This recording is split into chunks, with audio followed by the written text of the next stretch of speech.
江戸の庶民は若い人を含めどうしてこのように皆優しかったのでしょうか。今と全く異なる本当にびっくりすること、それはいい亭主の条件。江戸の庶民も持っていそうなショルダーバッグでした。皆さんこんにちは、ミステリーマープルです。今日はエンタメと祈りは江戸の花前編をお送りします。江戸の庶民は若い人を含め本当に親身になって体の不自由な人を買い添えしていたってご存知ですか？式亭三馬の浮世風呂にこんな話が載っています。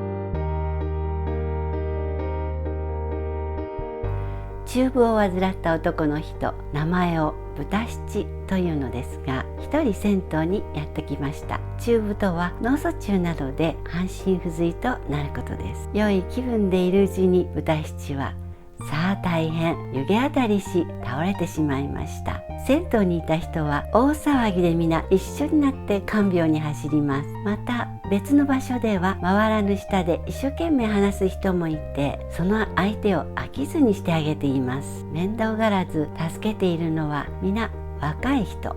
どうしてこのように皆優しかったのでしょうか。何やら江戸の人たちって面白そうと思い、私は杉浦日奈子さんの本江戸塾特別編を開いてみました。すでに亡くなられていますが、杉浦さんは江戸について何でも知っている方で、北方健三さんや宮部みゆきさん、田辺聖子さんなど作家の方々のお師匠さん。ワクワクしたので、ちょっと江戸人についてご紹介してみたいと思います。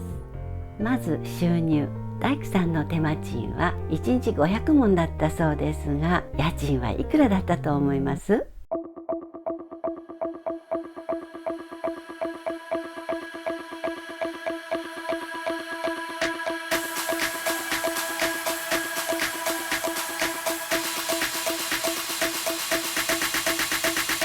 ？500文かける20日で100万。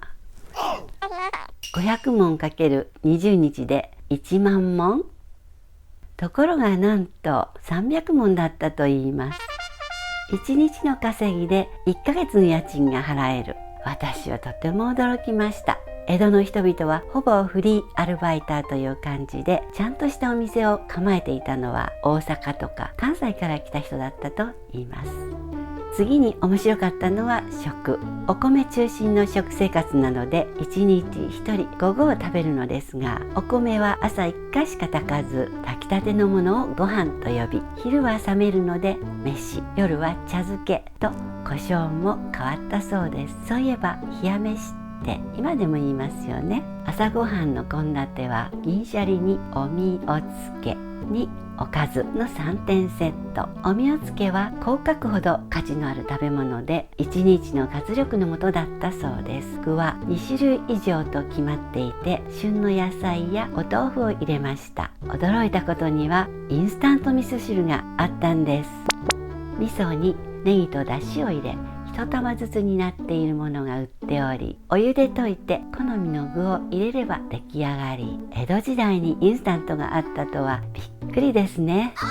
それと買ってきたおかずが朝食ですが、おかずも今のコンビニのようなお惣菜屋さんで売っていました。セブンイレブンやローソン、ファミリーマートではなく、名前はニューリ屋または4文で買えることからシモン屋。お惣菜も1人から4人分など人数に合わせて小分けされて売っていたそうです。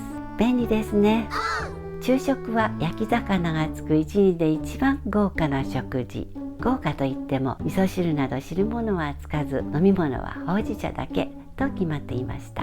夕食は茶漬け。朝1回しか炊きませんものね。足りなかったら夜食。屋台利用は頻繁で、江戸前屋台四天王はそば、うなぎ、寿司、天ぷら、一人物はほぼ屋台で済ませたといいます。ちなみに蕎麦屋がパブだったってご存知ですか？蕎麦は寒中食でゆっくり過ごし、一方うどんは防虫食でさっとかき込む。蕎麦屋は酒や会話、空間を楽しむ社交の場、パブだったんですね。社交の場といえば銭湯の2階も応接間、リビングの役割をしていました。何しろ住環境の長屋が土間を入れて4畳半、風呂はなく寝るだけのスペースだったため、町全体が自分の家という感覚でした。例えば向こう三軒両隣で味噌だるや漬物を共有し工夫していました。今流行りのシェアですね。今と全く異なる本当にびっくりすること、それはいい亭主の条件。昔の参考、高学歴、高身長、高収入でしょうか、それとも今時女子が支持する三優でしょうか。三優とは家族に優しい、私だけに優しい、家計に優しい男子のことだそうです。江戸時代庶民の亭主の鏡は、1、ご飯が上手に炊けること、2、マッサージが上手なこと、3、育児が上手なこと、この3つでした。圧倒的に男性が多い社会だったので、女性は大切にされ、実はとてもえばっていたんだそうです。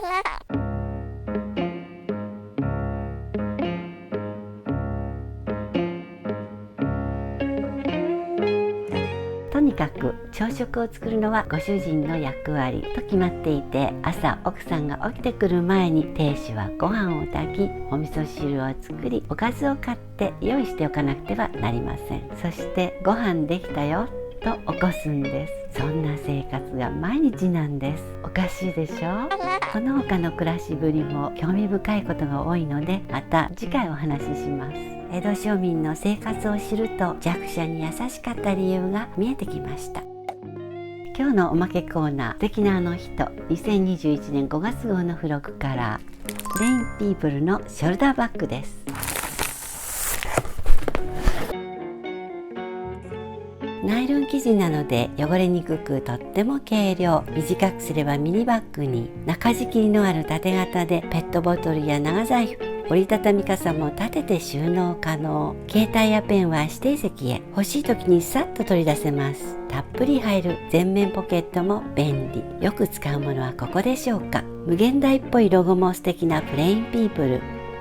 質素飾り気のないという意味なので、江戸の庶民も持っていそうな軽量お散歩ショルダーバッグでした。よろしかったらチャンネル登録、いいねボタンのクリックをお願いします。ではではまたね。